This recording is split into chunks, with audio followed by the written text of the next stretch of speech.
Hi guys, Metal Maniac back again, and in this video I'm going to be doing a review on the album Helldrado by the band W.A.S.P. This has kind of been like the forgotten album from the band, probably along with like one of their like one or two of their other 90s albums. But yeah, this was released in 1999. And I bet it was quite the surprise considering W.A.S.P had already drastically changed their sound by the late 80s and even more in the early to mid 90s. But yeah, so this came out in 1999. This is an original copy, by the way. I don't think there ever was a re-release of this particular album. Anyway, band members. Okay, so Blackie Lawless on lead vocals and guitar, Chris Holmes on lead guitar, Stet Howland on drums and vocals, and Mike Duda on bass and vocals. So yeah, so the song begins with track number 1, Drive By. This one's an okay song. I don't mind it. It's a weird way to start out an album. I don't like. It's a good song, but I don't think it fits as an opening track. I just think it's sort of it's okay. Then track number 2 is the title track, Helldrado. This one's better. This one's a little bit better. It has a really weird sort of intro. I'm noticing more and more how a lot of these mid to late 90s albums have weird intros to their songs. Yeah, the intro is very odd to the title track. It has like a revving up, like a car revving up kind of sound. Yeah, I mean the song itself is pretty good. The chorus is actually kind of catchy. Blackie's voice is pretty not as good as on songs on albums of the other two albums I have heard, but his voice is just pretty good on this one. But yeah, track number 3, Don't Cry Just Suck. It's a pretty weak track. It does kind of like this. Like the song title does kind of have the feel of like something you would find on their first album. But it's just a weak song. It's just one that I probably will skip next time I listen to it. Track number 4, Damnation Angels. This one, again, it's pretty weak. Well, not pretty weak. It's just okay. It's not bad. I mean, I do like the song musically. Like towards the end of the song is pretty cool. But let's see. Track number 5, my favorite song on the entire album. Track number 5 is called Dirty Balls. Yeah, song titles like these just sort of reminds you that this is definitely in the same vein as their first album. Rude, crude, and incredibly nasty. Yeah, and oh my god, the intro to the song Dirty Balls had me laughing hysterically. Like, I was, when I was listening to this album, I was sitting on my bed, right? I was sitting, like, on here, like, near the edge of my bed, just listening to the album. And then when that intro to, the song Dirty Balls came on, I just laughed so hard, I basically fell off my bed onto the floor. Like, okay, so the intro of the song is basically Blackie. He's like, you know, it's a bitch when you go to take a piss and your balls smell like dirty pussy. And it was oh yeah, and he's like I can't remember the rest of it. It was like I think it's called like formaldehyde balls have I, and oh my god, that got me the first listen, and like I laughed again. I was sitting on the edge of my bed listening to the album, and that intro got me laughing so hard I basically fell off my bed onto the floor. Yeah, it's hilarious. And then the song itself is really good.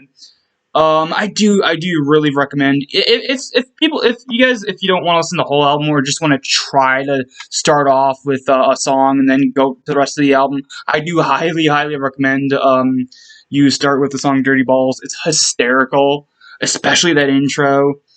But yeah, it's just a great song. I absolutely love it. Um, the song track number 6 is "High on the Flames." This one's pretty good. I do like it. I just think that after the awesome hilariousness of the other song, I would think it would go on to something like that. But no, it's a slightly toned down song. Not much, but ever so slightly. Like you could barely notice that it's not as toned up as the other one. And I don't mean toned up as in sonically. I mean toned up as in just the overall feel, the overall like sort of chaoticness. But it's a really good song. I do like it. Um, track number 7, another really hilarious title, "Cocaine Cowboys." This one's another really good song. I do really like this song.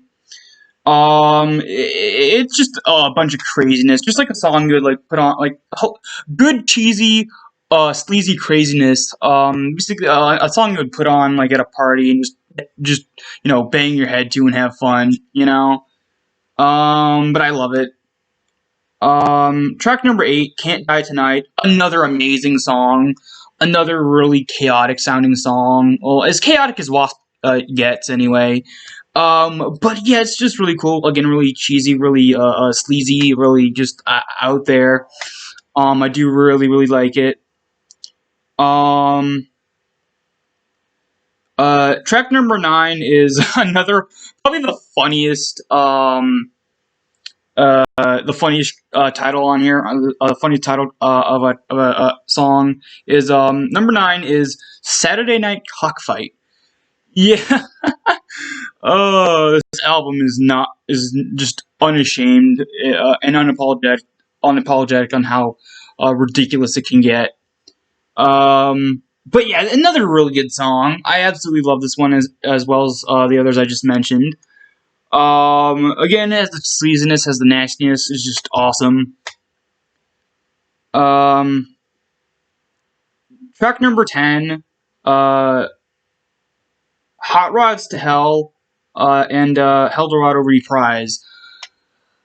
This one starts out okay. It starts out okay as the end song.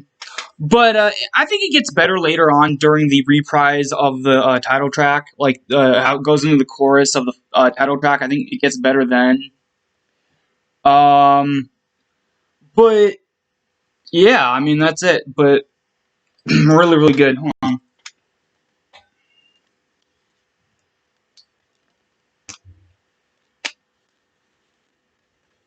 All right. So um, this album feel okay. So my overall thought. I'll give my overall thoughts and then my rating. So my overall thoughts of this album. It feels like a natural continuation of their first album. Yeah, I know this is their 8th album. It's not their second album. Their second album is what was it? Last Command. Like I've heard snippets of that album. It doesn't sound like a natural continuation of their first album. It just sounds like they're trying to do a different sound, a different style, maybe a slight different style, but definitely a different sound. But this album feels like a natural continuation of this album. Like if you put on their first album and then put on this album right after, it feels natural. It doesn't feel like you're jumping a gap in albums at all. It has like it has that feel to it too, like that unabashed sleazy nastiness that their first album has. It's just real. It's just a fun listen. Um, uh, Overall, I'd say hold on. There we go. Okay, so yeah, it's definitely a good album. I'm gonna give this. Mm, I'm gonna give this what I give not Showman Numbers. Yeah, I mean their self-titled album W.A.S.P. I think I gave Lost like a 7. I think. I'm gonna give this one an 8. I love this one. Yeah, I love the first album, but I like this one even more. Like it takes what was good with the first album and then cranks it up to 11. And I love that, you know. And the reason why this was, I think back in the day, why it was a surprise that they went this route, the route of the style and sound of their first album, is mainly because of how their sound progressed up until this point.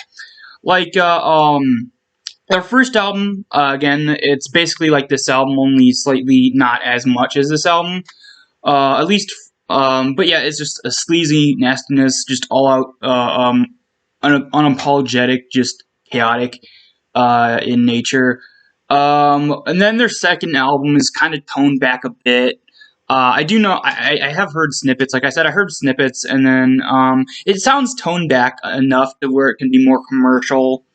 And then their third album, Inside the Electric Circus, which I do own, just like with their first album, it feels even more commercial. It feels even more toned back. It feels even more safe, quote unquote safe, as it could be for a W.A.S.P album. And then the Headless Children, which I have heard. Trying to speak about it without spoiling what I overall think about it. It feels a lot. Probably their I'd say up to that point, the Headless Children was the most progressive album they ever did. And then what was after the Crimson Idol? I don't really know. I haven't heard that one yet.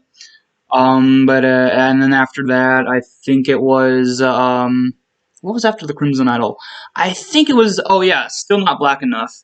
And that one is a slightly more somber. They went more the more somber route instead. They kind of, at that point, they had basically got rid of the sleaze rock kind of vibe that they had with their first album, and a little bit with their second album. And then by the time 1997 rolled around, they released an album called KFD, aka Kill Fuck Die, which is basically they were trying to rip off Marilyn Manson. Marilyn Manson got really big in I think like the mid to late 90s, I believe. But basically, they were trying to rip off Marilyn Manson. Blackie at the time had a really weird phase where he wanted to basically copy the style of Marilyn Manson, and I don't know, it was just a weird sort of phase with Blackie at that point in time. But and then this comes out like what 2 years later, in 1999, and everyone was surprised that they went back to the style of their first album. And maybe that's why. It doesn't. It sort of sits very weirdly with people, considering that they were not expecting them to go back to their first style of their first album. But yeah. So overall, a really amazing album. Again, I give this an 8 out of 10. As opposed to their first album, which I gave a 7 out of 10. This one's definitely a lot more than their first album, even though I love their first album. This one definitely cranks it up a lot. But yeah, so that's it for this review. Hope you guys enjoyed, and I'll see you next time.